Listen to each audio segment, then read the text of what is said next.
Chase, and we back at y'all with another episode. We had a goddamn championship studded weekend, you know what I'm saying? And just coming off a great Monday night football game. So let's go ahead and get straight into it. This your boy Moot, Derek. It's your boy, I love you, Jace. 34. So let's get straight into it.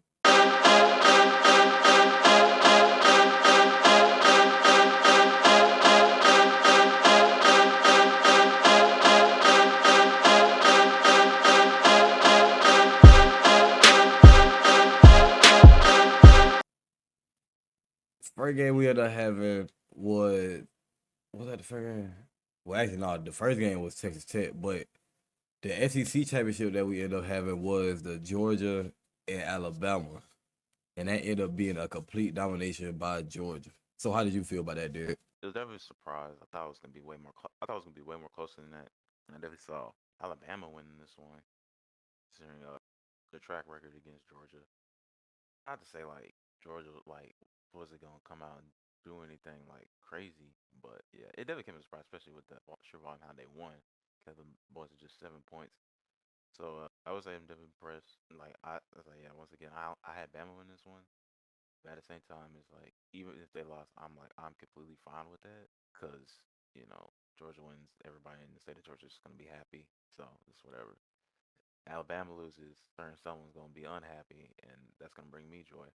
And it's Alabama. I don't like Bama, so yeah, shout out to Bama. They really got them niggas going with that run game, and it was just keeping Ty Simpson at bay on defense. It was really that defense was just keeping them on just holding them back and made that shit very clear who's gonna get that bye basically. It's like damn, like shit, these niggas just wanted him to Georgia. UGA came out there ready to play. They was not playing no motherfucking games with them boys. All gas, no brakes, as a certain wrestler would say. Um, Locked in from the start of the game to the end of the game. They kept them at 7 points. The defense was definitely locking up, like y'all said. I don't know. I just felt like Bama was on chill mode. Like, bro, they like, oh, we're gonna be in the playoffs anyway. Like, we don't necessarily have to win this game. It's not really guaranteed. We ain't trying to go our hardest and then we fuck around and risk injury or anything like that.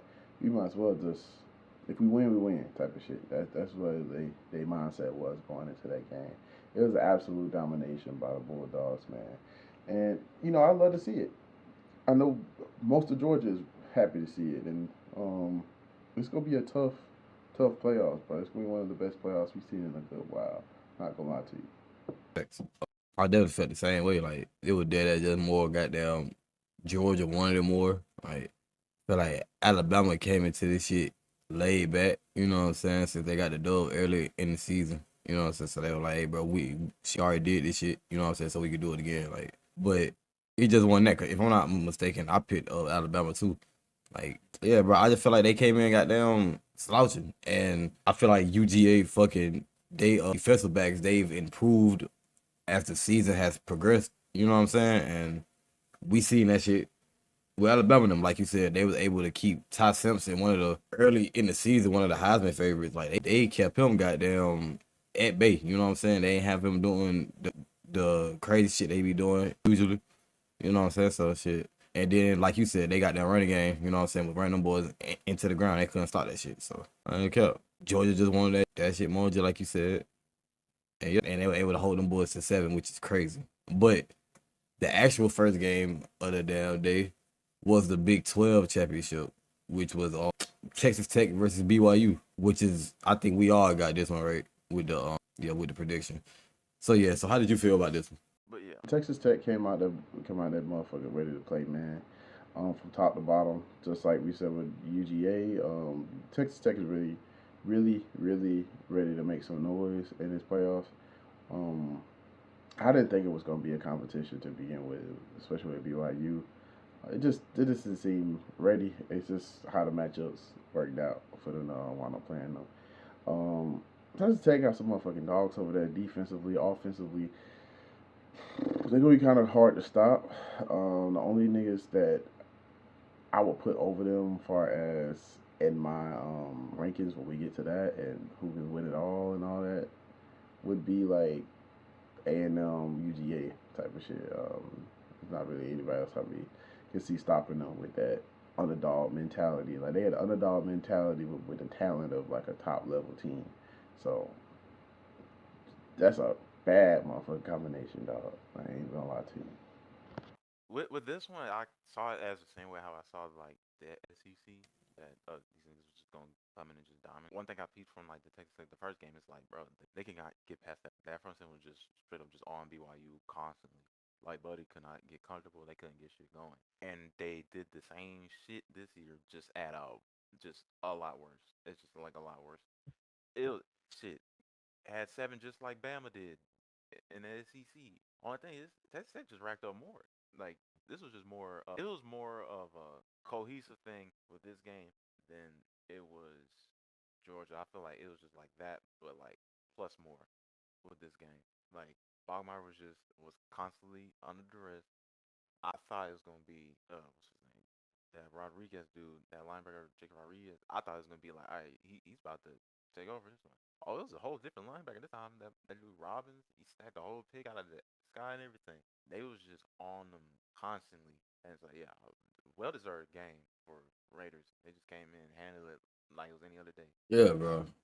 They said, bro, them boy came straight in. Like when I was watching it from the first quarter, like you said, like they were just pressuring the fuck out BYU quarterback, bro. Like, and nigga didn't even have a second to think about his goddamn first read. Like they already screaming at Brad. You know what I'm saying? Like how the hell you gonna win the game? You know what I'm saying? And that's going on.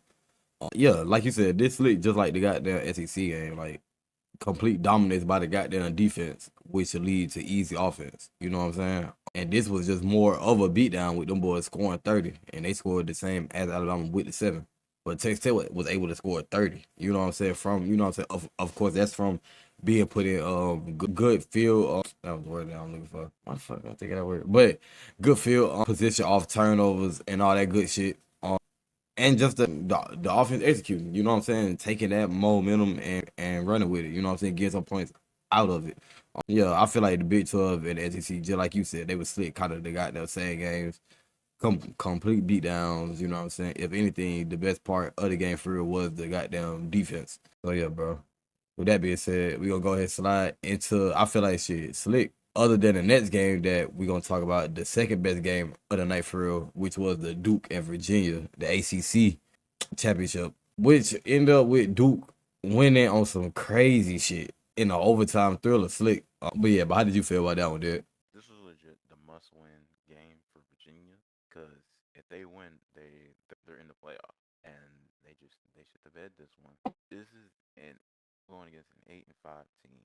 Mind you, they do got the same record in the conference as like four other niggas, but still, y'all were coming in as the favorites, and y'all just completely blew it. Not only did they take it into overtime, y'all didn't score in overtime. Like y'all had the opportunity to beat these dudes, and y'all failed. Like good shit to Duke. Now I would say Duke. Congrats on that shit. I was no way in hell. The whole world agreed y'all should not be in the fucking playoffs. Bro. Y'all got 5 losses, bro. That's like it's straight up like off rip, like bro, y'all are not really comp like that to be in that fucking in the bracket. But nonetheless, good shit. Good shit. Winning the game. Basically y'all got the last laugh this one because y'all were not because y'all definitely unless a motherfucker was a fucking resident in North Carolina wearing shit. This was not rooting for you. Just it was a solid game. Kept it close, and y'all man just came up on top in the playoffs and shit. Yeah, good shit to y'all. Yeah, you right about that, but I have no clue why Virginia came in so flat. Hey, they made it sound like they was already there. Cause like you said, like everything was made, everything was lined up for them. The stars was aligned, and it was not. You know what I'm saying? You had to go out there and beat this Duke team. Like I get, like you had to do what you had to do, and I get that Duke is 8-15. I mean, I get that Duke had 5 losses, and they were 7-5, whatever, and you feel like you playing down to the competition, but this is not the time. Like you literally win this game, you're in the playoffs, but that's it. You know what I'm saying? You have a chance to win gold. You have a chance to go against these other teams and show and prove that you're just as good, you're just as great as the next one. And y'all went out there and played like that. It's insane. Like it's a Duke team that hasn't really done anything worth mentioning for real. Like 5 losses, they shouldn't even been in the conversation. But it's just how the cookie crumbles sometimes. They wouldn't even have been here had Georgia Tech went and handled business. Like Georgia Tech would have went and handled business the other game instead of fucking getting blew out by fucking Pittsburgh, getting smacked in their mouth. They would have been here, bro, and it's so disappointing. Hopefully Georgia Tech learns from this and they bounce back next season. I know this ain't about Georgia Tech, but I'm just saying like they definitely fucked up a great opportunity to be in in the championship race. Yeah, bro. Yeah, Duke came in like the team fucking that had something to goddamn, you know what I'm saying, win for type shit. Like, it's like the shit was opposite. You know what I'm saying? Like, Duke was the team that if they got this win, they was gonna make it to the playoffs. And Virginia was playing like they were just a fucking 8-5 team that this was their last game. You know what I'm saying? If you was a senior, this was your last game. You know what I'm saying? Goddamn, I'm not gonna cap. Split no reason why them boys should have been in overtime with Duke, bro. Feel like they're a way more talented team than Duke, bro. I'm not gonna count. Shit should have been on game, bro. I ain't gonna count. I don't understand how they let them boys even take them to overtime, bro. And then at that lose and not score on them boys. 'Cause if I'm not mistaken, didn't they get like a game sealing pick or some crazy shit? Yeah. Yeah, like what we doing, bro? Like Virginia, UVA, like, but yeah, bro. This is another case of the other team wanting it more, even though you're the team that should have played like, you know what I'm saying, y'all was gonna be in the playoffs with this win, but they didn't. So on God, like, but that's not to take nothing from Duke. You know what I'm saying? Congrats to them for they win. You know what I'm saying? But to go on to the best game of the night, the last game of the night, the Big Ten Championship. We had Indiana going up against Ohio State, and Indiana pulling it off because of a missed field goal by Ohio State kicker. I'm gonna start this one off. I might have to tell Jace to goddamn put the Ole Dua music over this shit. I ain't gonna care.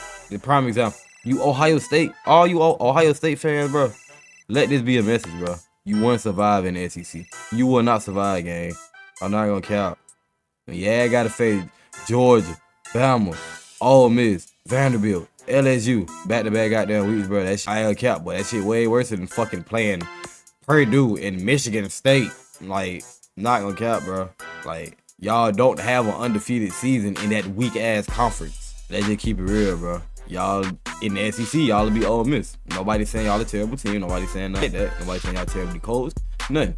Y'all a good team, but in the SEC, y'all would just be that. Y'all would probably still be, you know what I'm saying? Y'all lose like 2 games, but in the SEC, you bound to not make the playoffs with them 2 games lost. I don't cap, it's just different shit.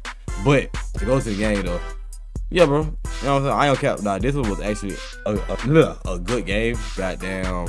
You got Ohio State scoring 10 points, which I feel like anytime they played comp this year, you know what I'm saying? Other than I think they played like Penn State, but them niggas wasn't hitting on that. I don't cap.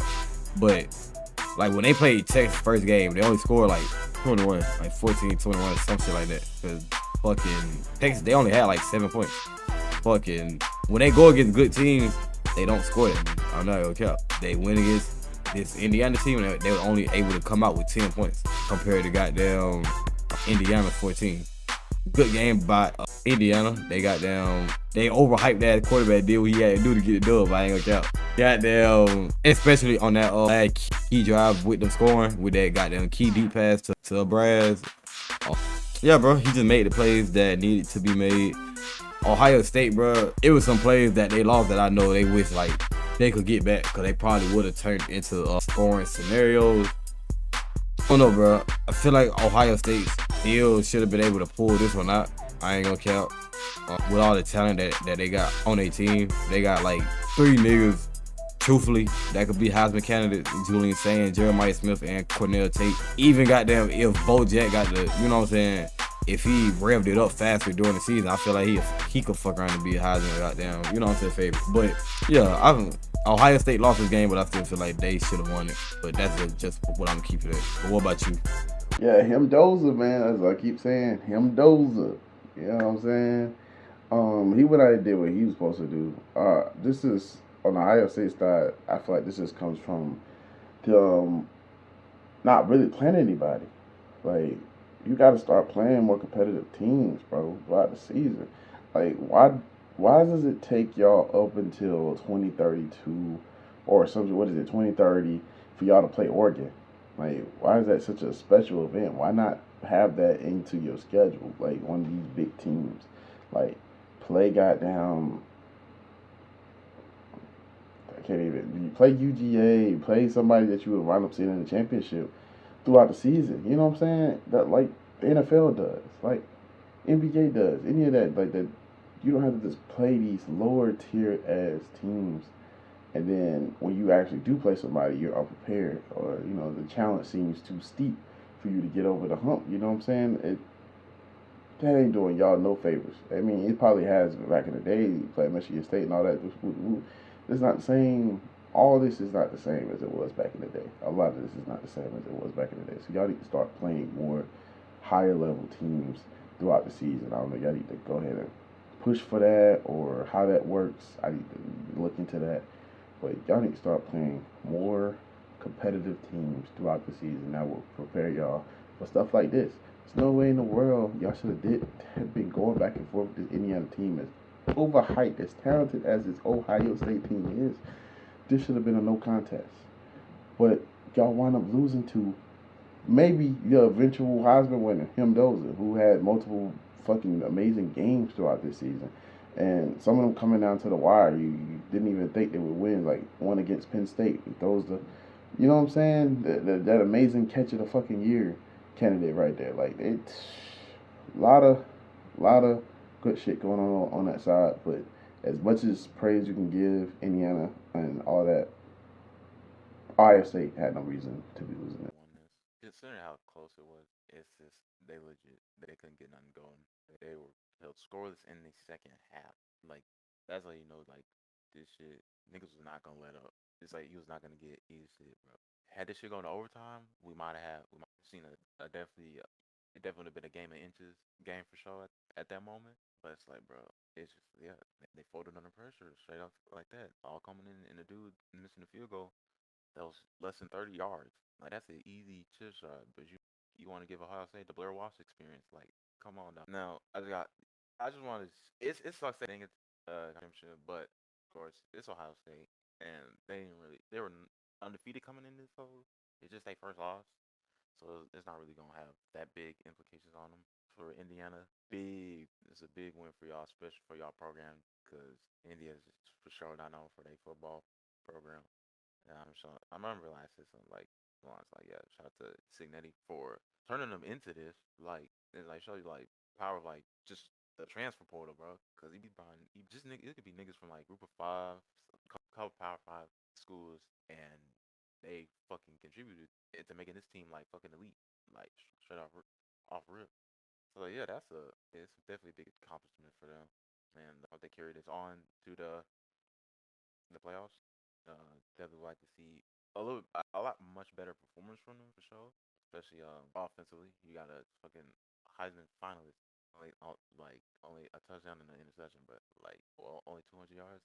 I know only 200 sounds like minuscule, but still like we all know y'all can do better than that. So it's like sure. Yeah. Hopefully they carry this on to the playoffs, have a deep college run because this is that because they definitely improved on from last year.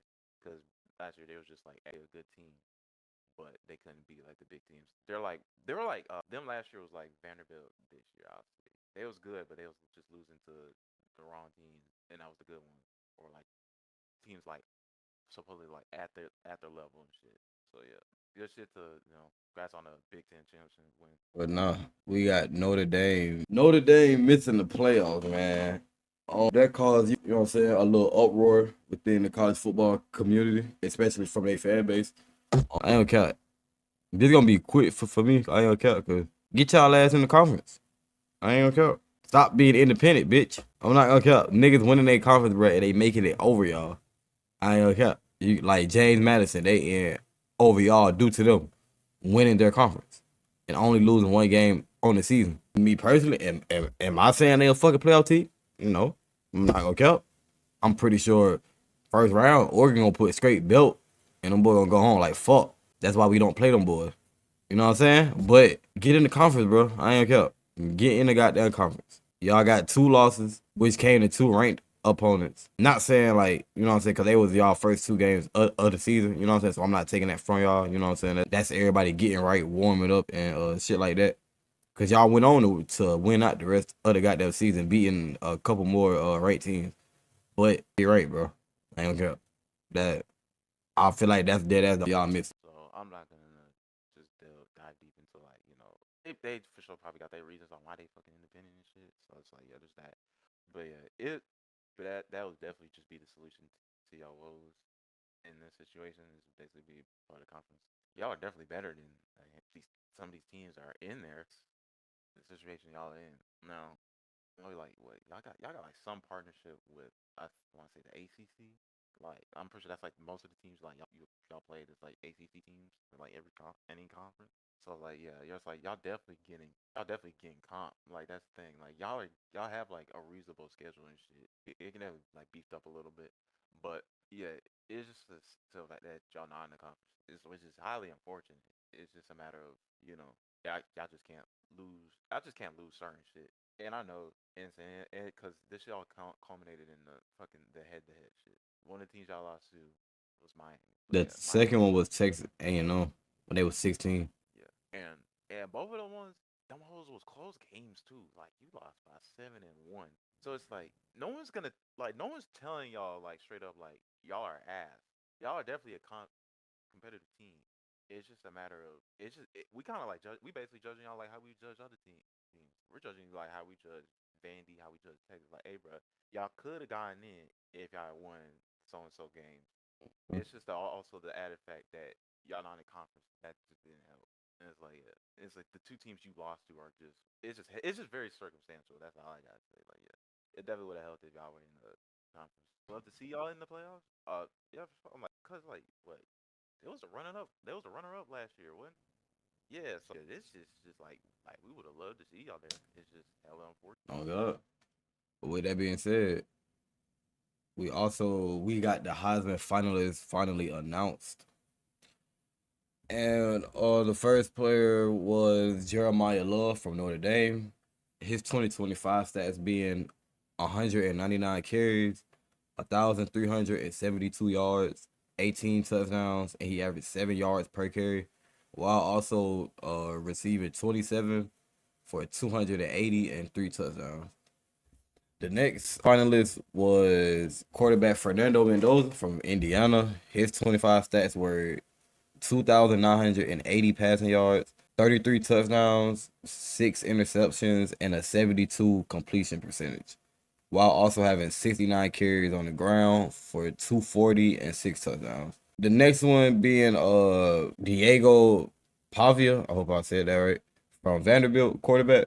He had 3,192 passing yards, 27 touchdowns, 8 interceptions with a 71 completion percentage, while carrying the ball 152 times with 826 on the ground and 9 touchdowns. And the last finalist being Julian Sand from Ohio State.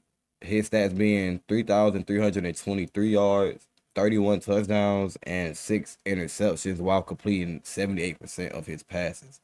And he's also, I want to say, the only freshman out of them. I think he's a sophomore, but he might have got redshirted last year. Okay, yeah.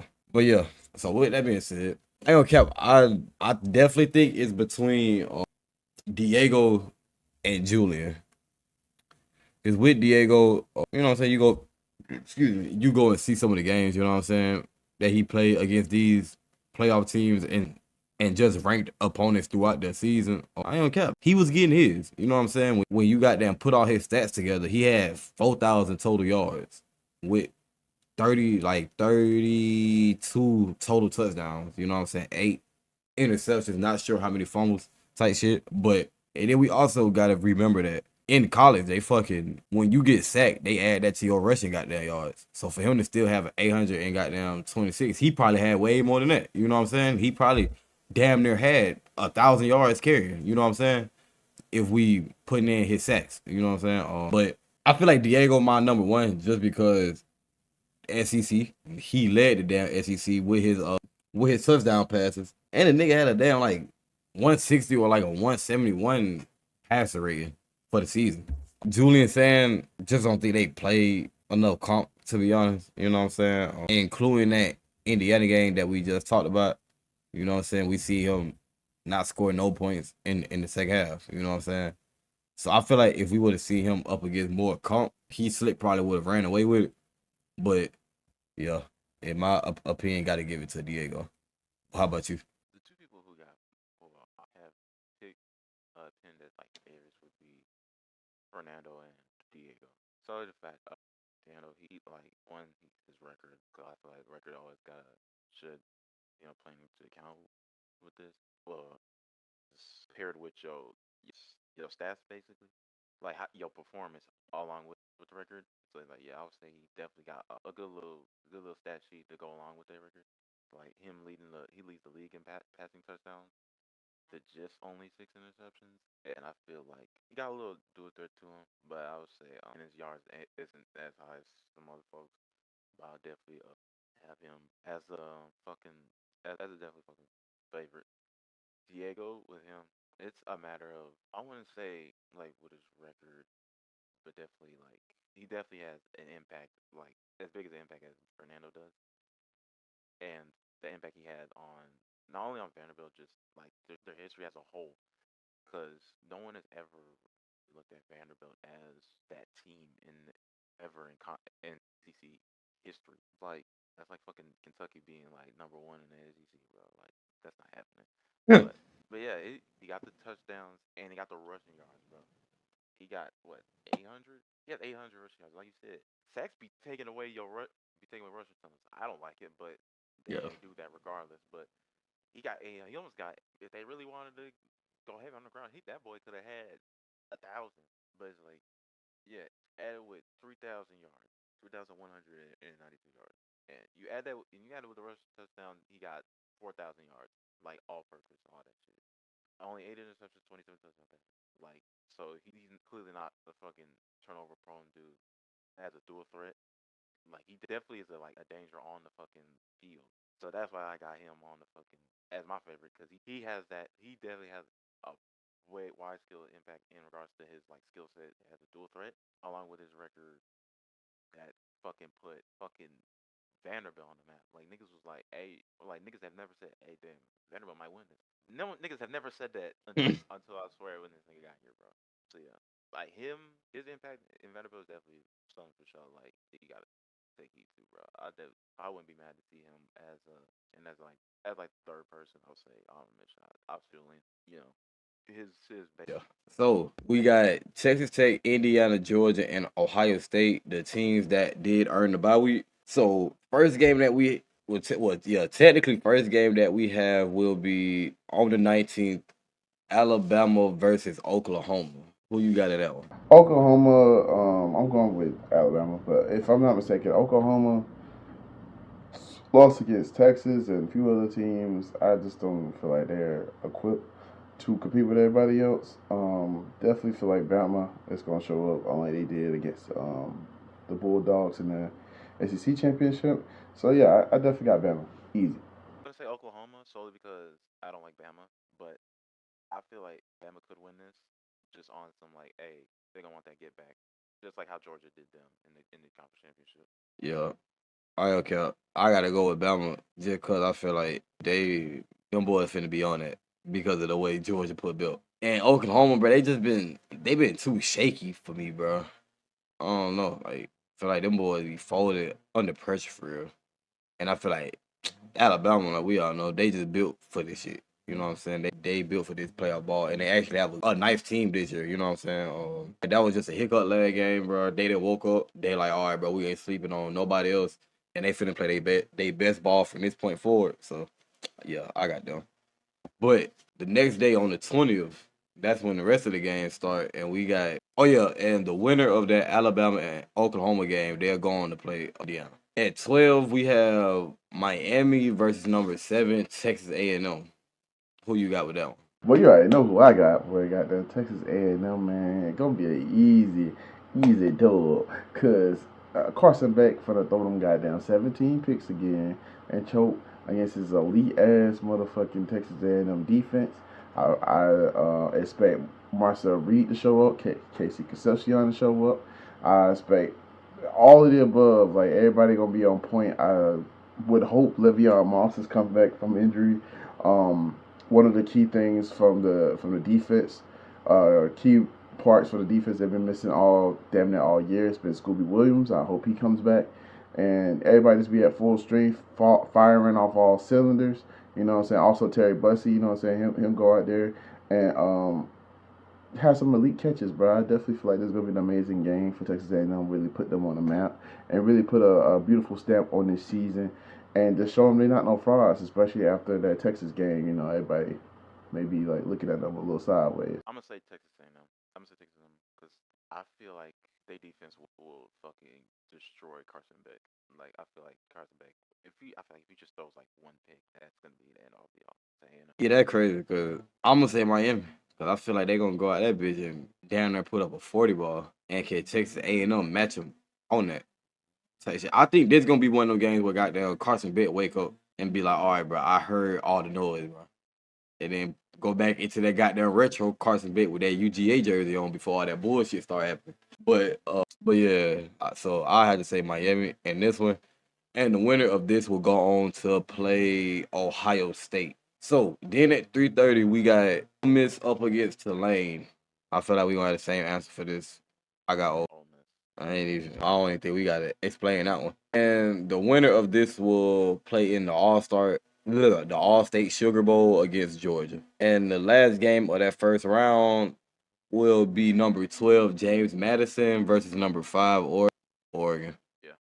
Okay. And oh God. And the winner of this will go on to play in the Capital One Orange Bowl against Texas Tech. So yeah, that look like all the games. We're gonna take a little trip down to the big leagues, man. NFL. Let's start off with one of the craziest stories. Like this nigga has been out for what since COVID and just retired earlier this season. Fucking Philip Rivers is back. He has just signed a contract to the practice squad and he is projected to start against the 49ers in just 2 weeks. Those who don't know, this man is a granddad.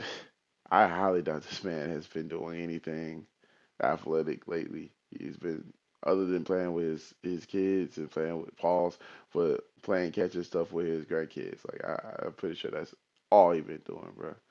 Once you like retire, I feel like unless you're like Tom Brady obsessed, you kind of let all that shit go. Like you become a regular person. You probably still miss the competition part of it, but you kind of let all that shit go. And that's what I feel like he probably had done. I didn't.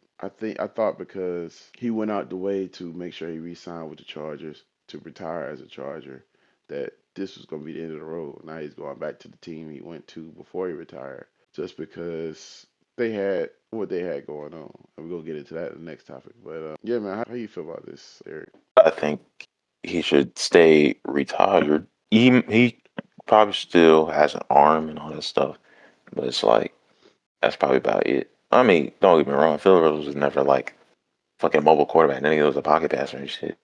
But it's like if he goes out there and like sells, then cool, that's great. But it's like you 44, bro. I think like it's certain just like it's time to let the game go.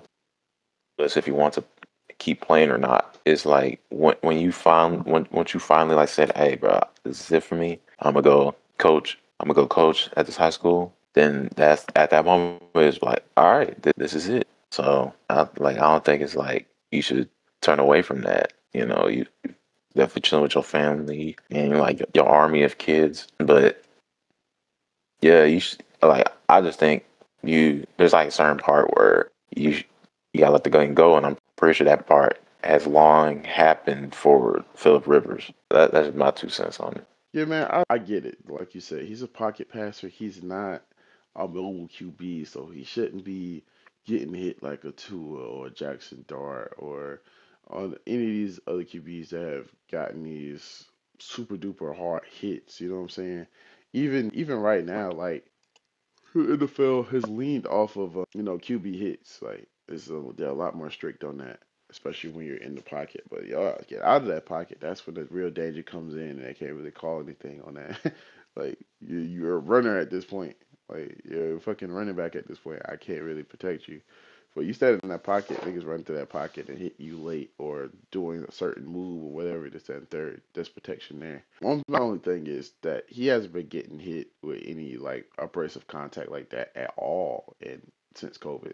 So I feel like his body may react differently, and that's probably why they signed him to the practice squad first, then moving him up to, you know what I'm saying, to the eventual starter versus signing him off the not off the street, but you know what I'm saying, like signing him off of retirement of 5 years and just putting him back on the team like ain't nothing happened. Like this shit reminds me of when like LeBron teams kept trying to get Darren Collison back, and I'm like, why? What are we doing? Like Darren Collison ain't played in forever. He coming to the games and shit, sitting down like he's the, you know what I'm saying, like he's gonna move the needle that much by Jordan back a LeBron team. No, fuck no. I never believed that once. So. But I mean, there's potential there for Philip Rivers was one of the best QBs we had in the league. He just didn't win a lot, especially in the playoffs. That's really the only thing. Like me and Mook was definitely talked about that. We'd probably make it a little short or something, but we definitely said like a great, farewell to Philip Rivers in his career alongside with Antonio Brown and all that. Like, you know what I'm saying? He definitely was one of them ones. But let's get into the reason why he's even available to, you know what I'm saying, they even reached out to him. It's because Danny Dimes is out of time, man. He definitely tried to get back out there with that broken fibula. And he was doing his thing, man. His own boys that came up with that type pad that can basically allow you to move and structure as a normal human being on the field, even with a broken collarbone. They came back and they did some innovation and they were able to get something for his leg as well while he's on a broken fibula, being able to play. But what people are underestimating, and it's the same thing that happened to Clay Thompson a few years ago, is that you're putting all that pressure on one leg. So that shit is overworked. And you're playing in the NFL at that. You're getting hit. You gotta run. You gotta go over here. You gotta do that. And I can't imagine what your training regimen is, and you still have a broken fibula. You're not allowing the fucking heal all the way because you want to fucking play football, and I get it. But I would have rather you sat down and let your leg heal some for a few weeks and then come back in the playoffs versus now you're out possibly for the next season. Like that sucks. And you were having a good season, bro. The Colts were looking good at bits and spurts. Like I mean, y'all were undefeated for a good chunk, but y'all didn't really play anybody that we were deemed, like a real threat. But y'all did have some good games against, so the people that we did deem as threats. And Danny Downs was definitely having a potential MVP season. But now it's just like, what can you do? So now they scrambling and they go to Philip Rivers of everybody. I've seen some reports too about Andrew Luck and who else was the other guy? Ryan Tannehill, a few other QBs they reached out to, and I was like, bro, y'all ain't. There's Cam Newton out there. There's Colin Kaepernick out there that's been wanting to come back for forever. There's a bunch of other people you could. Ryan Tannehill was not finna take out to the playoffs. I'm sorry, he was not. Andrew Luck Andrew coming Luck back is was not that nigga's coming not back. coming back. He's a whole general manager now, bro. Like he runs And basically. after y'all niggas boot him, you think he coming back? Yeah, like Fuck fuck no. no, hell no. Why would he do that? But what's your thoughts on the Danny Dimes injury? What you That is thought? unfortunate. I'll say that best. They probably it would have best if they had sat him out as opposed to having him play with it. And I've seen Danny Dimes play through injury. It's not good at all. Like I remember he hurt his ankle, and that motherfucker tried to play. When I tell you that nigga was just a dead man walking out there, bro. Because one of his key aspects is his mobility. You take that shit away, that nigga, he's just a pocket passer, bro. And this is, we all know, we all seen him play in New York. He's not consistent, bro. So Buddy was just getting fucking slammed to the turf and shit. So it was definitely quite reckless to play through injury. I feel like you would have been better off just try to keep yourselves afloat with your backups. I know, like, it's like, but I get it. It's tough because your number two is also hurt with Anthony Richardson. He's like he legit cannot come back until like the doctors give him the okay because he hurt his eye Broke his orbital bone and then playing with a fucking working out with an elastic band, bro. God, and it's like as soon as I like heard like the elastic band part, I was like, "Oh, I know that shit hurt."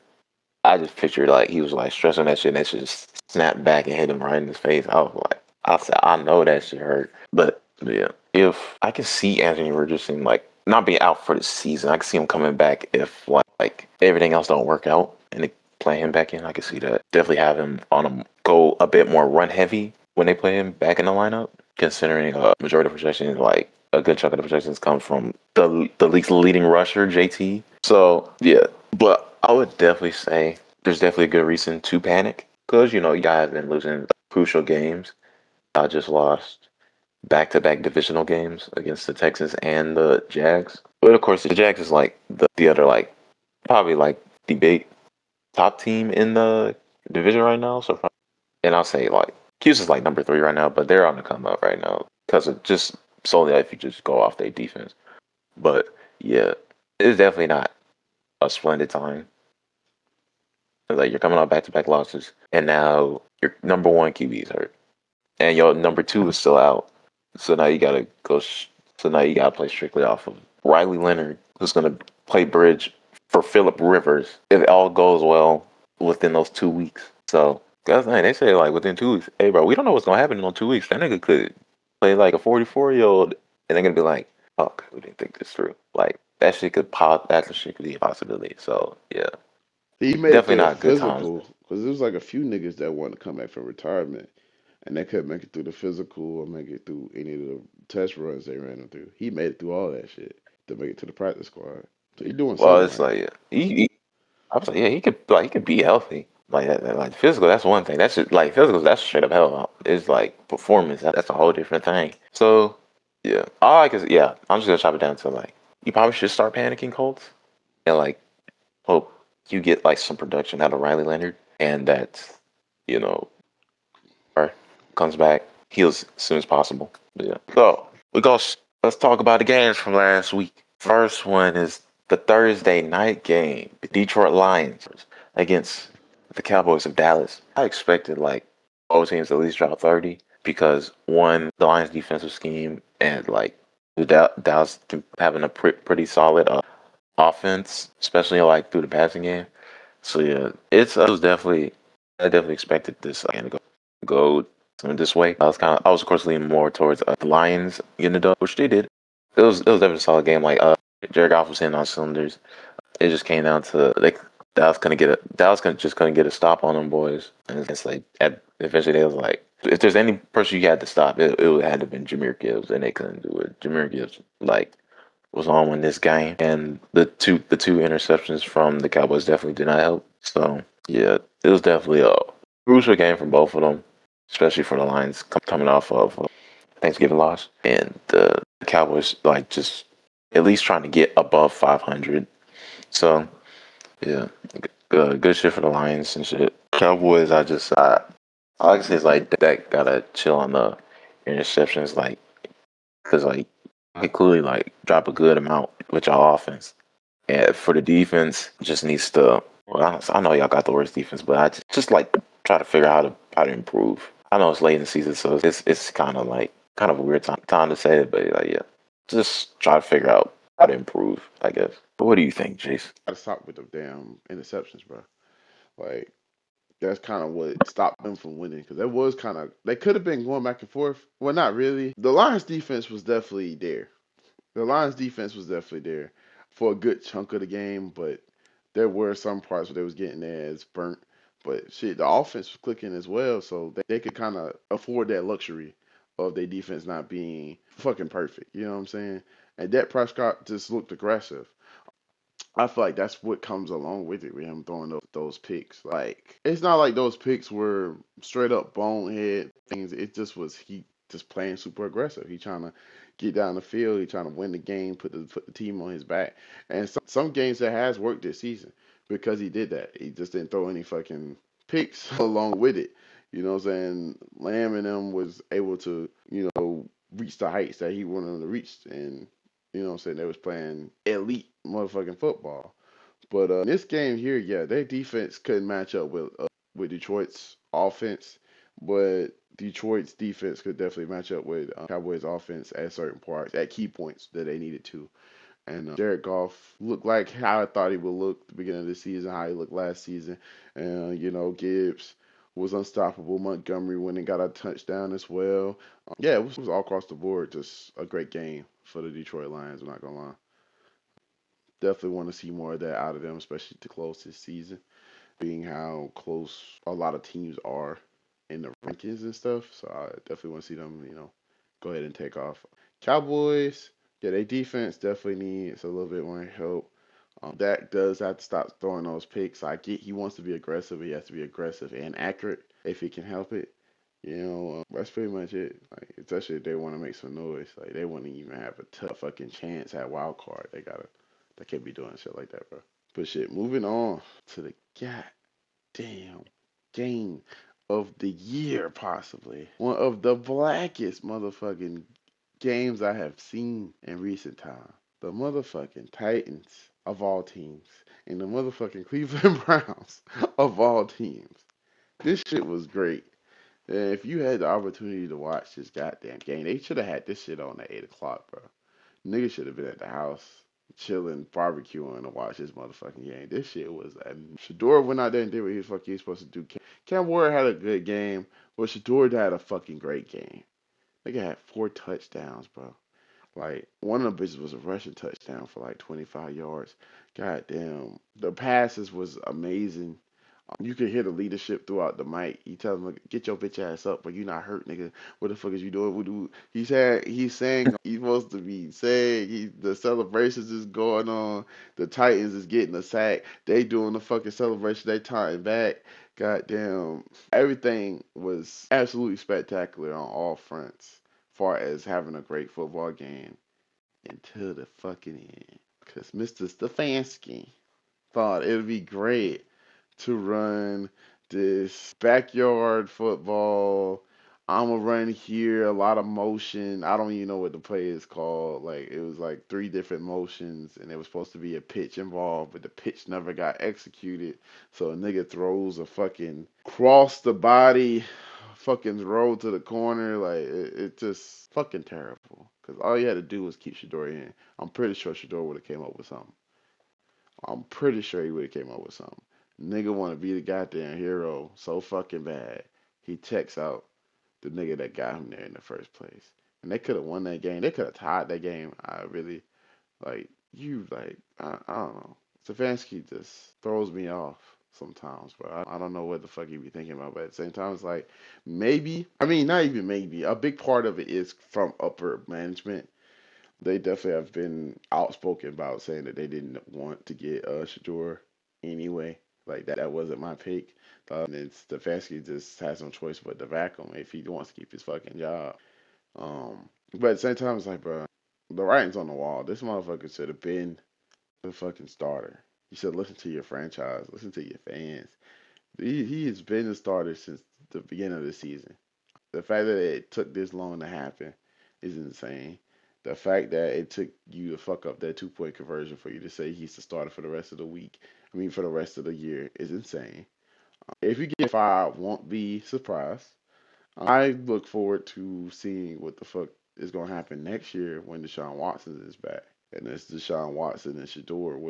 Is he going to continue to mentor him like he's been doing? Because that's a big part of what's been keeping Shador stable and locked in throughout these games, throughout the Dylan Gabriel era of Cleveland Browns, was Deshaun Watson being right there in his corner, working out with him. He came to the sideline the first game he started.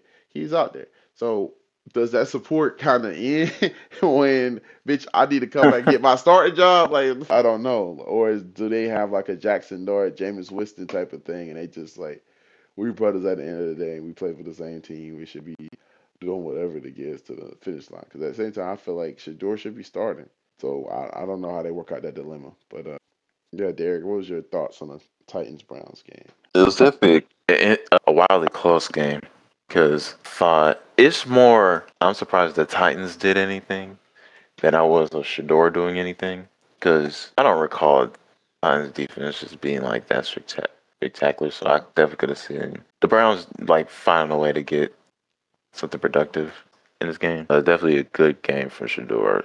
Like it was a bit surprising for him just as a rookie to produce. That means scoring drives. Really put the team on his back. As for the play call and the 2-point conversion, I do think they should have Shador on the field. It would have made more sense if you ran the ball than try to do a fucking wildcat trick play. Like I would have been less mad if you had Shador hand the ball off than do shit like that. It's like I get it, you're trying to throw the defense off and shit, trying to be fancy and shit, bro. But come on, bro. Like Fancy Stefanski. that's it, yeah. I don't know. Niggas is calling for him to be fired. Shit. I like Stefanski is a good coach and stuff, and personnel has not been kind to him in his whole tenure. But yeah, I wouldn't be mad if he nigga get fired off that. But obviously he seems like there's ways like he took responsibility for that play call, and he sees the potential in Shador, naming him starter for the rest of the season. As for Cam Ward, Brossi managed to get 50% against that Browns defense. It's like Cam Ward is a generally good quarterback, and it's like niggas is not talking about just because how ass like the Titans team is as a whole. Like, cause I remember when he threw his first touchdown pass. Like his family was like watching. It's like, bro, somebody get open. Like them niggas was getting frustrated. Like, bro, and he had to throw a fucking like he said, it was a bad pass. He had to throw a crazy pass in order to get his first career pass touchdown. But I said, yeah, and I was like, yeah, cause like the wide receivers are not his wide receivers are not that good. He would definitely have at least the same kind of stats as Shador if he was in Cleveland for sure, which is crazy because I'm talking about Cleveland. But yeah, Titans is a really they're not in a good spot right now. But it's like it's very interesting. It's very cool that they got the dub because if anything, they can always lean on that run game. And that boy Tony Pollard was on one this game, bro. Really set the tone for how this offense is gonna get through this defense off their first touchdown with that long touchdown run. So yeah, and if he keeps having like 100-yard games, then like yeah, they can definitely like open up that passing a lot more. Get them with that play action shit. Be on like some shit like with Tano and Derrick Henry, like that little tandem for the little time they had of success with Vrabel. But yeah, I would say it was definitely I'm not gonna say like they both had a good game because Cam Ward like he just did meh. But Yeah, that's what I said. He I'll did. He say did a good game, or whatever. But Shador was yeah, great. that's like but yeah, you see like he's still contributing and all that shit. So I'll say yeah, kudos to both of them rookies. Neither one of them faltering in the end.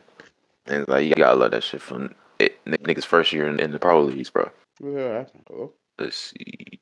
You already gave your thoughts on the game, right? Yeah, we All going right. Steelers Ravens. All right. And now a game between two rookies, to a game between two fucking former MVPs with Steelers and Ravens. We're coming off a pretty like terrible loss. Ravens coming off so shit. Damn, they both was going through it. Either way, yeah. And one thing we saw here from the Steelers was what Aaron Rodgers was emphasizing off their loss from last week, and that was getting the passing game going because they didn't get like any completion past 20 yards, and that nigga was on point this game.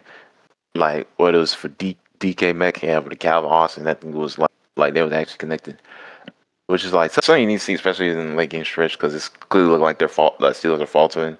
Like, which is like, I guess, like their fucking season ritual, like their annual ritual, just like playing good and then just playing bad. But yeah, it's good to see, like, you see, especially after they all voiced like their frustration and they did it without like, placing blame on each other. It was just like, hey, bro, like, it was just simply like, hey, bro, we got to get, communication is not really on point. We gotta make these connections, bro. And they did just that against the Ravens.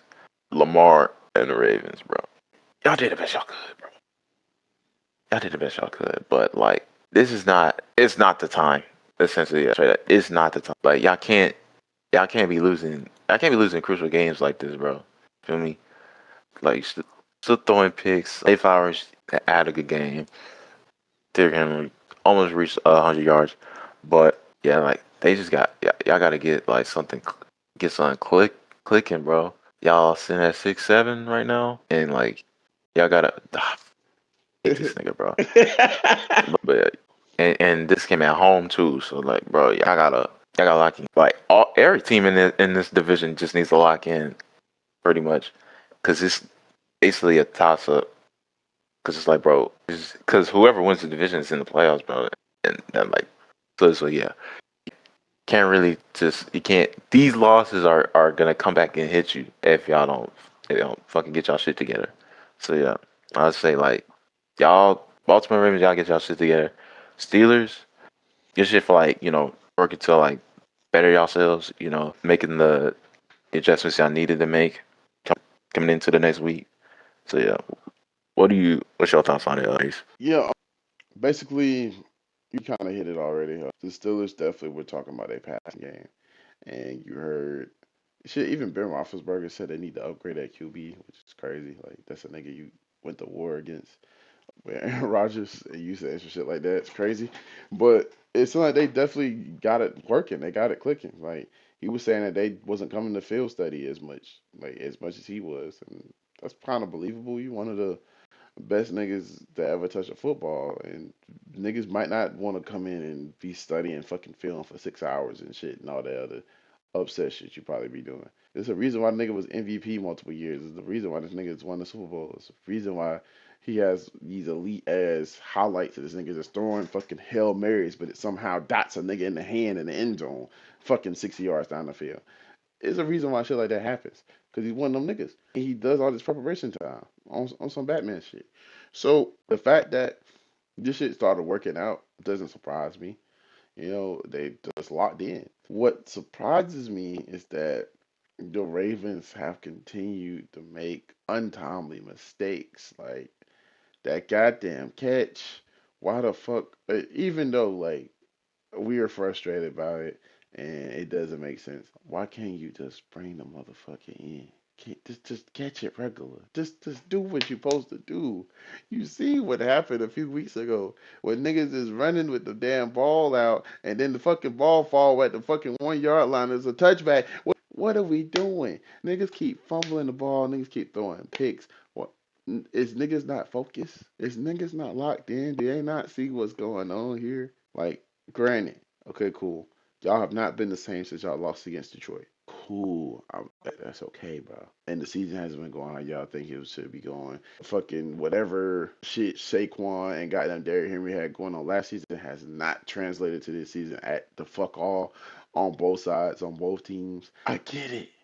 But nigga, there's ways around this. Y'all won without those things going for y'all. What the fuck is going on? There's no way in the hell y'all should be allowing fucking 55-year-old Aaron Rodgers to be doing a rushing touchdown and fucking celebrating in the end zone. No, no, no, no. Fuck no. Hell no. I I don't give a fuck what kind of goddamn herbal teas or any of that shit he be doing. He be working on that got him doing that. I don't care about any of that, bro. Y'all need to lock the fuck in, bro. If y'all truly want a spot in this goddamn AFC, y'all gonna have to work better, bro. So far, the Chiefs fucking falling off. We're gonna talk about them. The Bills haven't been the same, but they have been some spurts. I mean, the QB is putting them on a fucking back on his fucking back most of the times. But you got them niggas not being the same this year. Like I said, on the other side of things, you still got the Philadelphia Eagles not looking the same. The niggas who were surprising everybody, they fucking lost. We're gonna talk about them, Chicago Bears. You still have a chance. Just lock in. Just lock in. That's all you gotta do. Your fucking chances are like right here. Cause this fucking loss y'all just had. Now granted, do they play them again? Or they've already played them twice? 'Cause I know they had to play them twice, but I don't know if this was the second time or not. I'm trying to remember off memory. They played them on the last game of the season. Yes, okay. So you get a chance to redeem yourself. You gotta win the fuck out. Just win the fuck out. That's literally all you gotta do. Lock in, win the rest of your games. That sounds like a lot, but it ain't my fucking fault y'all been losing games the way y'all been losing it. So lock the fuck in and win the rest of these goddamn games. And let's go. You know what I'm saying? I'm not even that much of a Baltimore fan. I just hate to see this shit going the way it is, bro.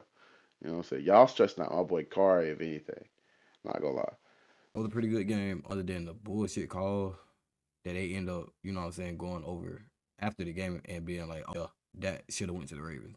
You know what I'm saying? Other than that, like, I think it was a pretty good game. Of course, the story of the game was the Isaiah Likely catch that was ruled an incomplete pass. That's some shit, like, literally, soon as it happened, like, everybody in Discord just had to, like, what's the word I'm looking for? Like, everybody was confused type shit. Rightfully so, you know what I'm saying? It's just something that we don't see every day. Like, I had people calling me like, I ain't know that was the rule. If that's the case, how the hell 2 feet? You know what I'm saying? And we, you know what I'm saying? A whole lot of questions, you know what I'm saying? But going to go look at the rule, I went to go look at it myself. You know what I'm saying? Like, I understand, but I don't, like, get the rule within itself. You know what I'm saying? Don't understand why that third step would have to be if you're not making a play on the ball like that. That's just what I'm confused at. But yeah, other than that, bro, it was a pretty straight game. You know what I'm saying? They was going back and forth. That would have put the Ravens up and would have had, you know what I'm saying, Aaron Rodgers and them have to score points. So yeah, that's unfortunate. And with that win, the Steelers did take AFC North. So they are on top and they are in playoffs right now. As of right now. They do still have to meet up one more time. I want to say not this Sunday, but next Sunday, right after the Bengals, they're going to be beating the Steelers again. So, yeah, bro. Goddamn, y'all boys just lock in, man. And, you know what I'm saying? Yeah. But to move to the next topic, talking about stressing out Kari, let's talk about what's stressing out Derek. The Chicago Bears have a great, amazing game against the Packers. It looks like the Packers have finally figured out their offense again, and they're just clicking on all cylinders. It's a back and forth game, and it's 4th and 1. I'm watching the game. The shit tweaks out. I come back to a replay of this nigga Caleb Williams throwing a goddamn pick on a 4th and 1. Insane. There was so many other things he could have did, and he threw a goddamn pick because he waited 5 years in the pocket. He didn't have to. There was like, he could have just checked it down. He trying to go for a fucking touchdown and a 4th and 1. You could have did so many other things. I have no clue what he was thinking about. But the fact that with that one loss, they dropped to like fucking number 5 or some shit in the rankings, and now LA Rams are back at the top of the seed. Crazy work, but I definitely don't think the Bears season is over with. This is one of those things. These things happen. They happen in a bunch of these other games. We still gotta talk about these goddamn untimely ass turnovers. I don't know, but yeah, great game by the Packers and Jordan Love and them. Like I said, their offense is starting to click again with the absence of their number one receiver, tight end, being out for the rest of the season. Yeah. What are your thoughts on this game, Derek? And the Bears going forward? Let me get to here real quick. This shit real quick. Alright. I was just say Jordan Love, all y'all, good game, woo-doo-woo, that shit. I'm not even gonna talk about this game. I'm just gonna talk about these niggas real quick. Bears, what's going on? First off, y'all can't be going out. Caleb, you can't. This is like the second straight time you started the game just not throwing fucking rocks in the ground when you're supposed to be throwing them in the ocean, bro. You're playing like, oh, I'm fucking college football right now, dog. Like, I need you to complete these fucking passes, dog. Like, I'm glad you managed to get in the rhythm this game as opposed to the game against the Eagles. But yeah, bro, you can't be starting off slow like that. Second, we did pretty good on the ground. We didn't get like no big chunk yards, but still, like, we gotta stop. Like, I feel like we gotta go like a little bit more heavy on this shit. It was a lot more balanced this game, but still. Second, I'm sorry, not second. I don't know what number I'm on. It don't matter. Defense, y'all have allowed so many big plays on all their scoring drives. You allowed a big touchdown run on fucking 3rd and 1 for Josh Jacobs. You allowed 30+ touchdown passes that game. One of those. I want to say it was the Christian Watson. No, it was the Bo Melton. That nigga threw that bitch all the way up in there. You tell me neither one of y'all niggas could catch up to that shit and batter that motherfucker away? Come on, bro. Like, dog, like, what's going on? Why y'all allowing all these big splash plays? And I'm watching this shit when I could on my break. It was playing in the fucking little area where niggas can eat, sit down and shit. Got it playing. I was gonna go upstairs. I was like, you know what? Nah. I'm gonna sit down here, eat my little snacks while this shit plays. Nigga gon' fucking, I seen Caleb throw a fucking crazy little sideline throw to Zacchaeus for a touchdown. went through the nigga's arms. Boom, caught that bitch. Boom. From the broadcast thing, I'm thinking that shit got picked off. Nigga got up with that bitch, talking about, and I'm upset. I said, let's fuck it up. I was like, man, ain't no way he caught that bitch. Replay, I said, I mean, fucking cool reels. I seen that, I said, hey, no, that's tough. That's tough. Yeah. Crazy. Cause like, well, he was under 200 yards. Caleb was like fucking connecting when he needed to, bro. Even before that little sideline catch, he got like, he rolled out the pocket from a blitz, floated that bitch up in the air to fucking cook him in. And nigga said, like, our offense was actually doing something. I didn't appreciate like it starting off slow, but like we was getting shit done. It's just the fact like every time we scored, y'all would just allow some bullshit. Cause right after nigga caught that little sideline thing, what did I see? Fucking Christian catching a fucking slant and taking that bitch all the way down the field for a touchdown. Being fucking CJ Gardner-Johnson. Like, come on, bro. And wrap it all up to the final play. I get it. Y'all ran the ball like beforehand. Each and every attempt was just like less and less yards. Third down, y'all got stuck. So I was like, bro, fuck it. Let's run a pass play. Look, Buddy rolls out, and I feel like he could have gotten a touchdown to like his man had he thrown it over the nigga instead of just trying to throw a fucking jump ball. Like it's like that touchdown pass right there, that could have been a touchdown just as in a matter of like placement. But instead, he floated that bitch up in the air for a nigga to just jump up. And that shit was closer to the DB than it was to the tight end. And it's like, if you peek, rolling out, you got, I think it was Zacchaeus who was going out. He's like, in the right in front of him. Yeah, two DBs right behind him. They're going after him. Right behind that nigga was fucking DJ Moore. That nigga was just sneaking right past him. He could have passed it to him. And he could have took that bitch all the way in. If not, it would have at least been a first down. He would have got at least first and goal. He like, all you had to do is just go out of bounds. Yeah. Or not, nigga. We had 2 timeouts. So it was just a matter of like, you could have executed that bitch a little better. If he was going to go with that kind of play. I feel like that play actually could have succeeded had Caleb just done the right thing, straight up. Like, whether he either place the ball right or take it up to CJ Moore. Like, he should have just like looked at the progressions a little bit better. But yeah, it's definitely disappointing. I love how close the game was. It was frustrating to see them like score every fucking drive. I looked up. But yeah, I appreciate it went way better than I thought because I legit thought it was gonna be like a straight up like a fucking fraud check, some shit. But niggas actually like competed this shit, bro. Unless you know, like, bro, these niggas ain't real. They ain't like frauds for real, bro. They lost by 7. If this shit was 28-7, I'd have been like, oh, all right, guy, cast out of the bag, bro. We're at then, like, yeah, for sure. But yeah, nah, we actually had a game, and this is mind you, this is only our first time playing Green Bay, and we still got to play the Lions again. So yeah, there's still a chance for us to come out on top with this shit. So yeah, I was chalking it up to like good. This is like a straight up good game. It was just a matter of just like we saw it at the end. Now to the next game, Houston Texans. I didn't see like a whole chunk of it, but when I did. See, not a damn completion from that boy Pat. I swear to God, them H-Town boys was fucking. It was fucking no fly zone, nigga. Fucking threw 3 picks. He ain't throw not 1 touchdown. They had a touchdown from Kareem Hunt ground, but they was fucking swarming them boys. CJ was misfiring on a couple. I feel like he could have completed, but otherwise he got like he scored. He did what he needed to do. But yeah, other than that, like yeah. Texas was on their ass straight up. He threw he tried to throw it to the corner, fucking then put a whole lot of air in that bitch. Nigga, that boy Kamari Lassiter, gotta keep an eye on these Texans, bro. That secondary. It's not just Stingley, bro. It's not just Stingley. That nigga Jalen Petrie set that motherfucker up in the air and then track that bitch out, caught that bitch.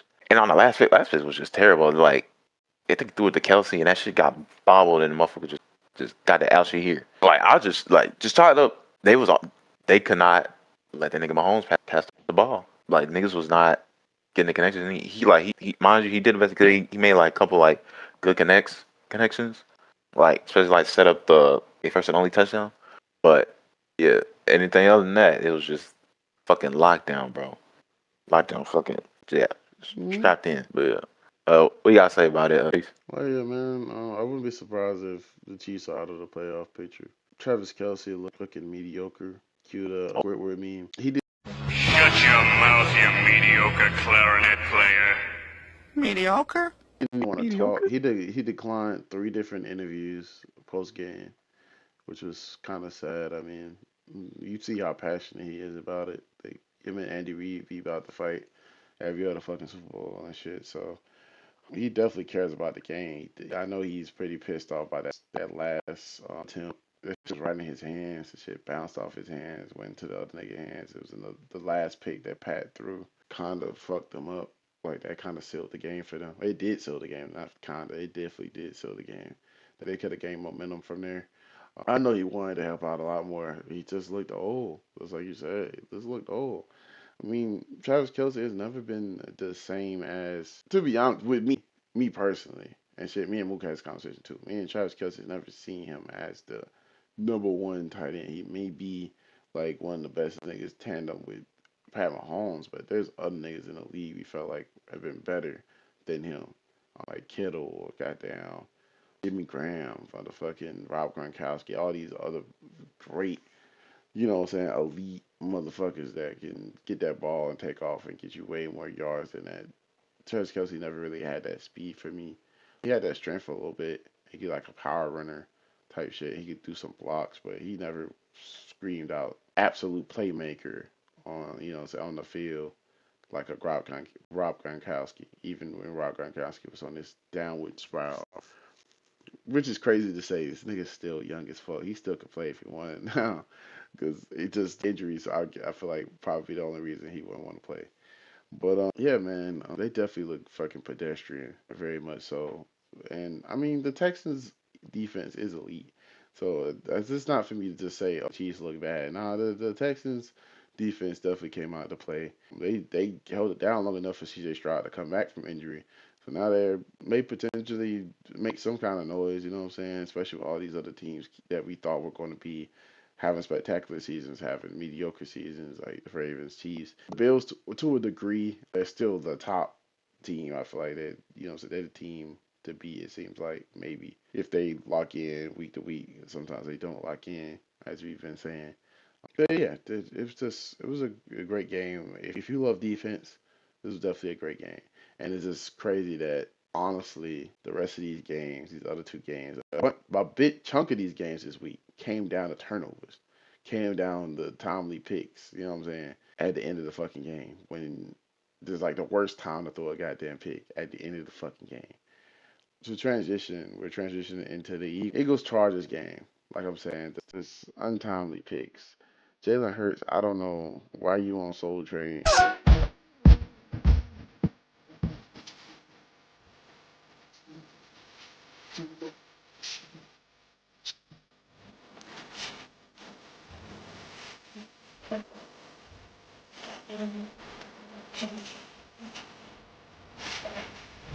Dancing and shit while niggas is asking for your help, bro. Like they need you to show up. Niggas is asking for you to pop up like the Avatar, bro.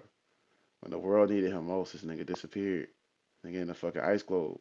Like, come out, bro, please.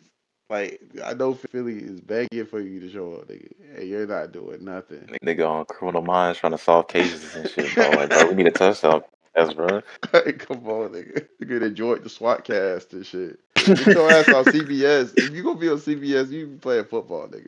Not acting. Like, come on, bro. That shit is crazy. And granted, y'all did have the first chance. The bus first. I was telling everybody that didn't want to start the game off. Like the first pass of the game, you lost that bitch downfield. All AJ Brown had to do was put his fucking arms out. He did not do that.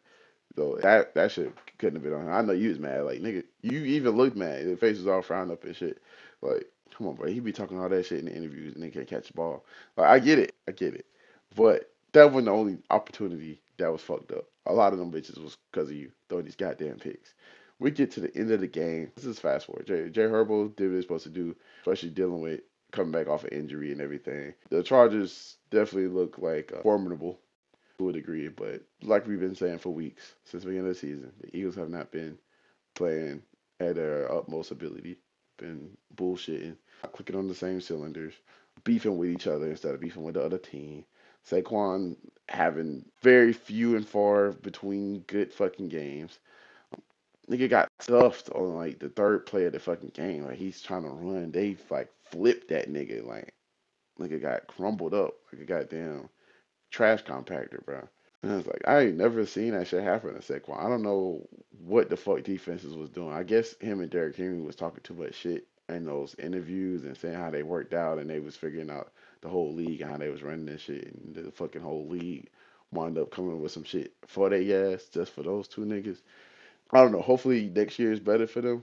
But it was crazy to see like the renaissance of the running back being back, and then it just kind of went away really quickly. I mean, you still got like nigga from the Colts. You still got shit. James Cook is still cooking. The Montgomery and Gibbs. You still got elite QBs out, elite running backs out here, but just those two specifically, as far as a name brand, they just got this season and they just look fucking normal now, which is insane. They two of the strongest niggas we got in the fucking league. But to go beyond that, it's just untimely picks, bro. Like y'all come down the stretch, like y'all could literally win this fucking game. Y'all are like the 23-yard line. Probably above that. I gotta look it up, but y'all are close. Y'all are close. And I was telling Mook, y'all are gonna fuck this up. I know y'all gonna fuck this up. Y'all gonna either miss the field goal or y'all gonna go on the fourth and out for some reason. But our main thing, the first thing I said and the thing I really felt was gonna happen was you're gonna throw a pick, and you threw a fucking pick that close to the end zone. Just get up there, run the ball, do anything but that. Literally anything. I don't give a fuck what it is. I'm not no coach. I can't give you all the game plans and all the other shit you should be doing. But literally anything but a fucking pick that close, especially when you can win the game or get the motherfucker tied. That's the wrong time to get a ball to the defense. That shit is insane, bro. That shit is insane. But what was your thoughts on Eagles Chargers? Derek?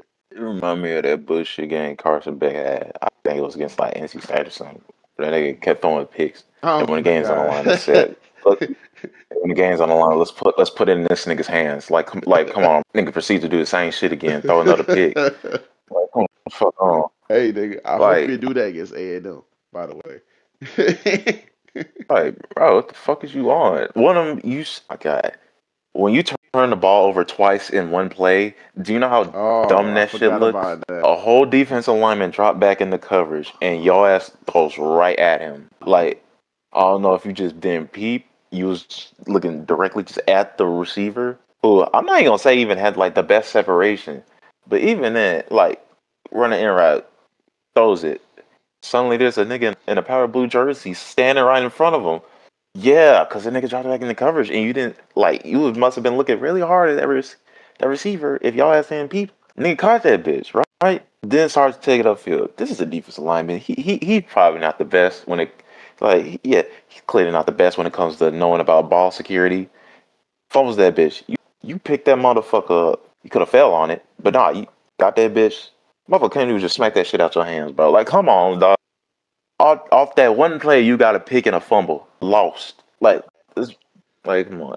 Defense, they did their best to keep Herbert at bay, and they did. They kept the nigga at 120. They had to fucking play fucking smash mouth with him and two other running backs. This nigga just had surgery on his hand, and they had this nigga ramming the ball like 10 times. But nah, you got it. You know, you a top 5 QB. Like, y'all, yeah, you shit the bed, like straight up, just simple as that. You shit the bed, bro. Saquon had that long ass rushing touchdown. I'm thinking, all right, for sure, we got some. We might have some here. You proceeded to throw more picks. With the last one being an OT, when you all literally had no choice but to score in that drive. You either had to kick a field goal or score a touchdown for the win. But you know, hey, good shit, Jaylen. You know, shit. Yeah, I'm done with that. And all that top 5 Jaylen Hurts shit, bro. Don't ever goddamn try to argue with me that shit. I'm just being honest, bro. Don't try to argue with me that nigga top 5, bro. I'm not even gonna pay you no mind. But yeah, bro. Ugly ass game, nigga. Jaylen Hurts 4 goddamn. He had 5 total turnovers, 4 interceptions. Nigga got an interception and a fumble on the same play. You know what I'm saying? Fucking Saquon not talking about this shit, but he did score his first touchdown in 5 games, which is weird. I don't know what Philly got going on right now, man. Everybody saying the offensive coordinator, and I get it. Cause maybe it is, you know what I'm saying? Maybe it's just that dirt ass play calling. Maybe it is. Or is that nigga y'all be saying elite, is he really elite? Can't count. Cause I can name you some elite quarterbacks who done had OCs who quote unquote held them back, but they still put up crazy numbers. Cause they're an elite player. They're gonna make the players around them better. Lamar has done it. Josh Allen has done it. Patrick Mahomes has had a year where he's had to do it with offense. Well, I ain't gonna put Pat Mahomes in there because we know who his goddamn play call is. But y'all get what I'm trying to say. Like when they didn't have all the pieces of Tariq Hills and all that shit, he still made a way, bro. Even with Taquan Thornton right there, he still that nigga still be making a way. They be dropping hella balls. I ain't gonna lie. But yeah, like stop, bro. And on the Chargers side, I ain't gonna count. They O-line was getting ate up by the Philly D-line. That right there should have just been damn near GG's, bro. Like it got late in the game. It's like, bro, he was getting scared. Like as soon as he get dropped back, they'll be screaming though, and he'd just try to run. Like, and that shit kept happening. You know what I'm saying? But yeah, bro, if Herbert hand, you know what I'm saying, get right by playoffs, I still see them as threats. You know what I'm saying? I don't see them niggas as no threats to the Bills, to us, but they definitely, you know what I'm saying, they a high power offense. You know what I'm saying? They got some pieces. They still got Keenan Allen. They got Ladd. You know what I'm saying? They got Johnson. You know what I'm saying? So yeah, bro, they got pieces. Basically, what I'm trying to say. The Monsters Two, Inc. shit tweaking, bro.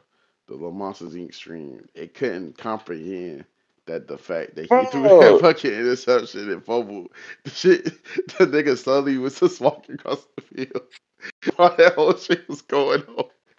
You got Nickelodeon making you look dumb. You're fucking up badly, bro. Like, come on, bro. I would have loved to see the Simpsons, and then you just hear like a Homer noise. No. It's like when that nigga Russ was still playing for the Broncos. That nigga threw a pick. That nigga Patrick Star was commenting. It's like, oh, like, come, like, bro, this shit is not looking good. I'm Oh, done. that's funny as Oh hell. shit. Moving on to this next game. Bills and the Bengals. Joe Burrow has been looking up the form, you know what I'm saying? I wouldn't expect him to come back and be looking as great as he's been looking. Because Lamar definitely didn't. It's not the same injury, but Lamar hasn't come back and looked like the same person. So I wasn't expecting that for Joe Burrow anyway. I didn't even know if he was truly coming back. I was like trying to not report that he was coming back and that he wasn't scheduled to come back yet. But like I said, this was another game that came down to untimely picks. He threw two of them motherfuckers back to back. One of them bitches wound up becoming a touchdown. The second one got them field advantage. You know what I'm saying? The Bills field advantage to go ahead and basically win the game. Shit was over with. But y'all was doing pretty fucking good. Y'all was firing on all cylinders. Y'all kept scoring, kept throwing the ball straight into the end zone.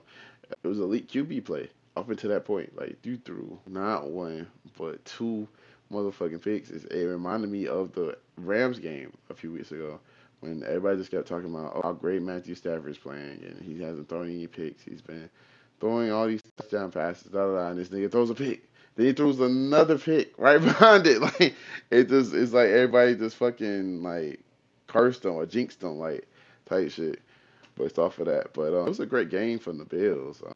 They was cooking. They was cooking. No pun intended. Like James Cook was cooking. Goddamn fucking Josh Allen had that goddamn 35-yard touchdown rush, bro. I think he was just running through the snow in his fucking backyard, bro. Like it was nobody around that nigga. Like he was just free as a motherfucking bird, just running straight to the end zone. I don't know where the fuck the Beagles was at. I know they definitely got cussed out for that shit. They probably still getting cussed out today about that damn play.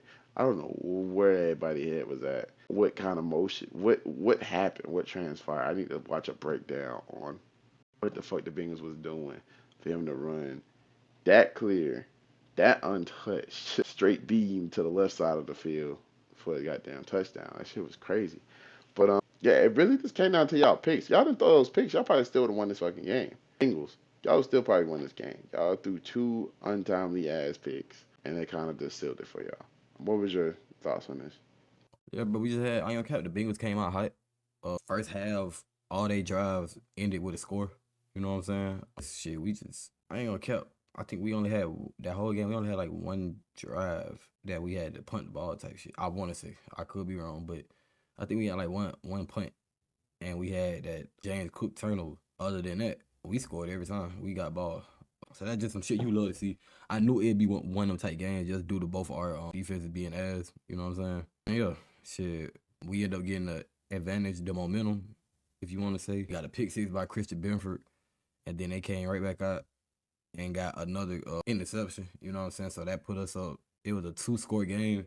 They did end up getting the ball back. They ended up scoring in under like 40 seconds and got down. You know what I'm saying? Yeah, put the pressure on us to at least get a first down. But of course, Josh Allen got that first down, bro.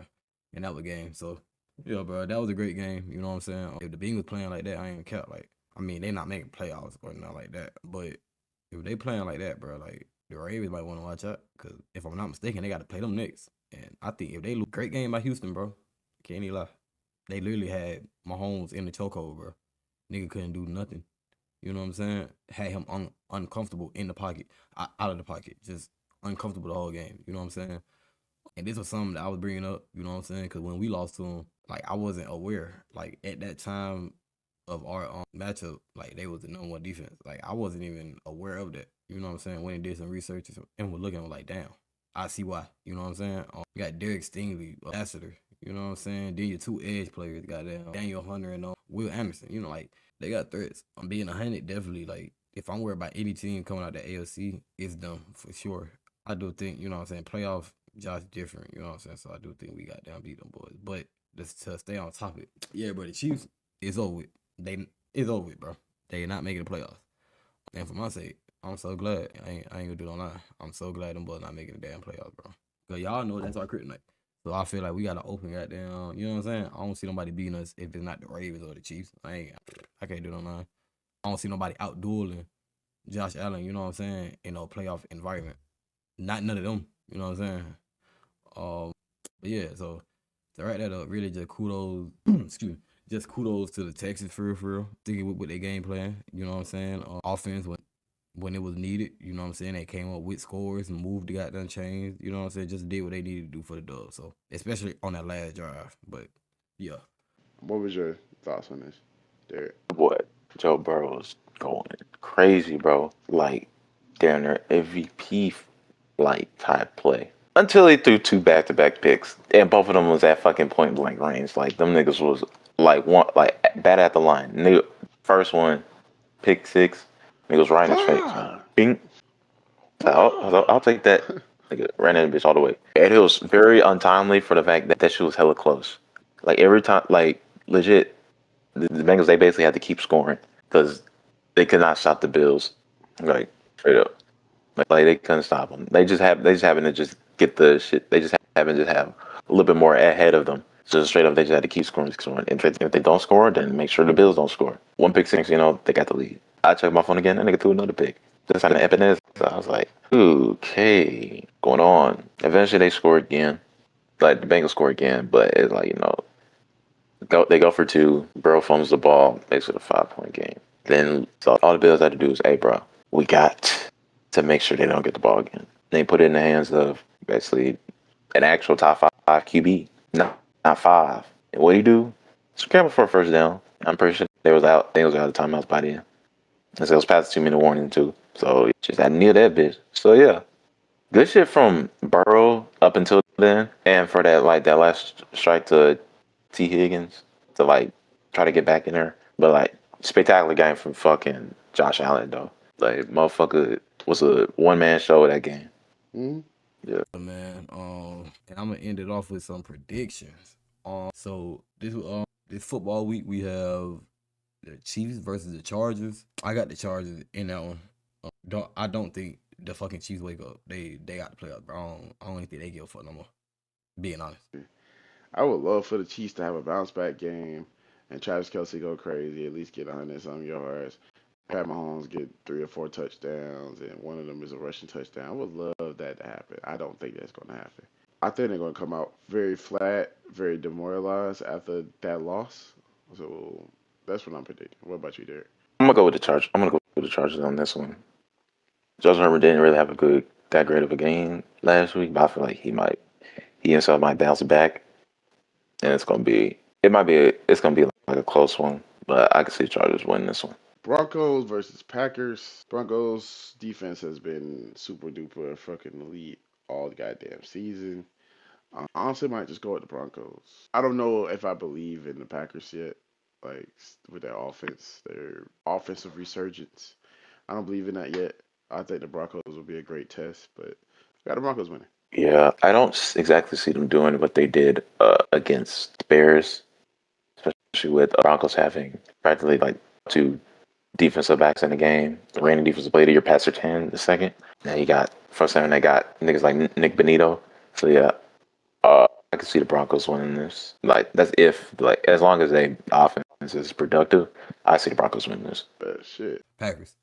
I think the Packers get them boys what they haven't seen yet. You know what I'm saying? Green Bay is one of them situations where it ain't no true number one out there. Can't lie. Christian Kirk, Romeo Dobbs, like all of them just dogs. You know what I'm saying? So Riley Moss and our boys, y'all gotta spread out. You know what I'm saying? I might have to, you know what I'm saying? I might have to switch during game and shit. You know what I'm saying? Yeah, but I like Packers for that one. Nah, got the Bills versus Patriots. I don't know. I feel like it's gonna be a great game. It's gonna be one of those close ones, one of those shootouts. I think I'm gonna take the Patriots with this.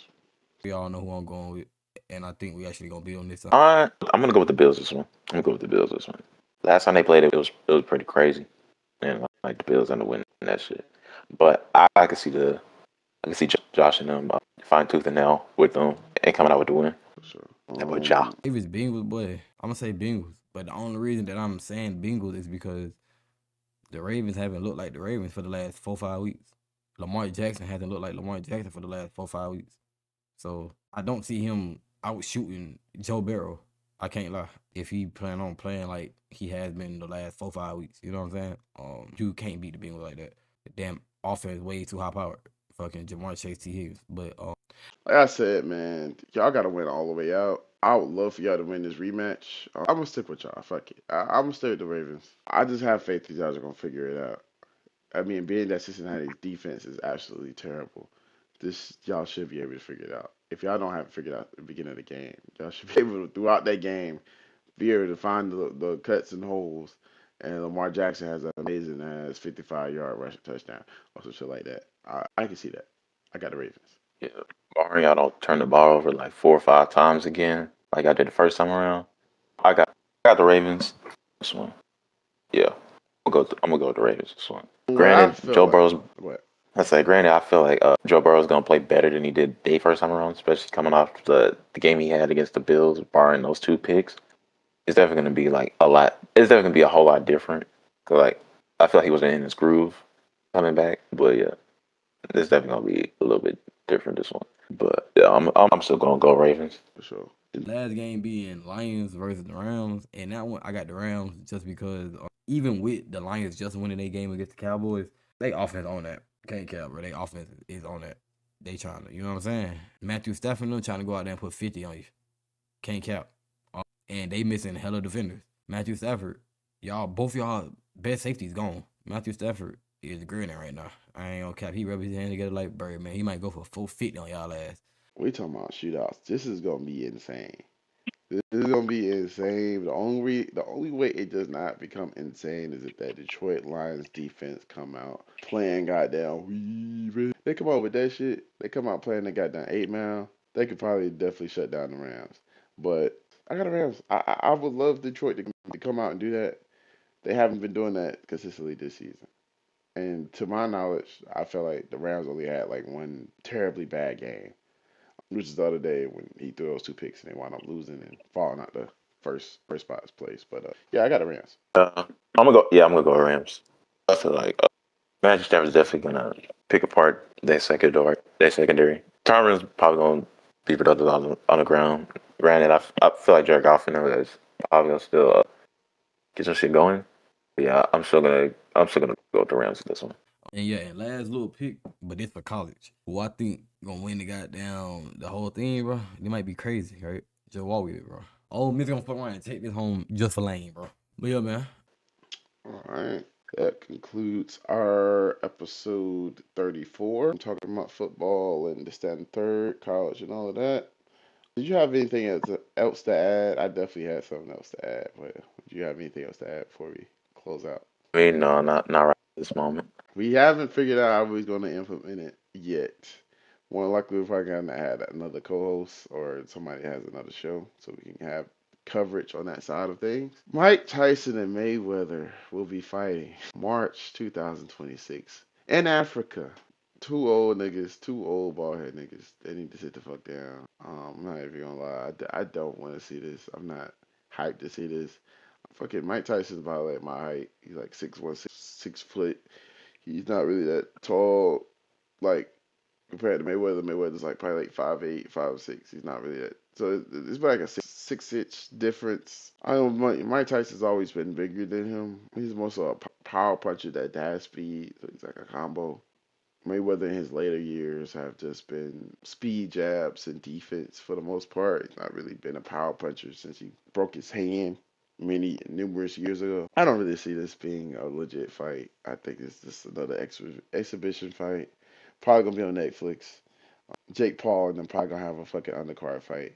I don't. I'm not really hyped to see this. I'm not gonna lie. This shit is crazy.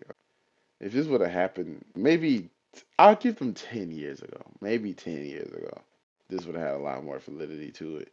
This has been around the same time the Conor McGregor shit was going on, Mayweather Pacquiao, maybe 10 years ago. Legitly, like everybody saying this as a threat, but by then they would have called this shit stupid because Tyson's a fucking legit heavyweight at the time, probably still, and Mayweather's still in his prime 15 years ago, maybe this would have got more of a rise out of me. This shit sounds goofy as fuck right now. I'm not gonna lie. I don't know why this is even happening. I don't even know why the Anthony Joshua, Jake Paul shit is happening. I don't know what is happening to the sport.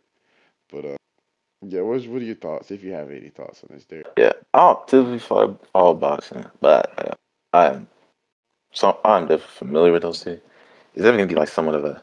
It's definitely gonna be entertaining leading up to it. But yeah, it's gonna be like when Mike Tyson fought Roy Jones and shit. Just like, all right, two old niggas boxing. Like, and it's like we're not gonna walk away like, man, that's why he's the GOAT. It's just basically just like, okay, look, That's why like, he's the shit, fuck GOAT. it. It only took till he was 60 years old. Man. That's how I could stamp it right there. Shit, man. Oh man, this shit why I love you, Jace. It's your boy Derek. It's your boy Moot, and we got the bitch, man.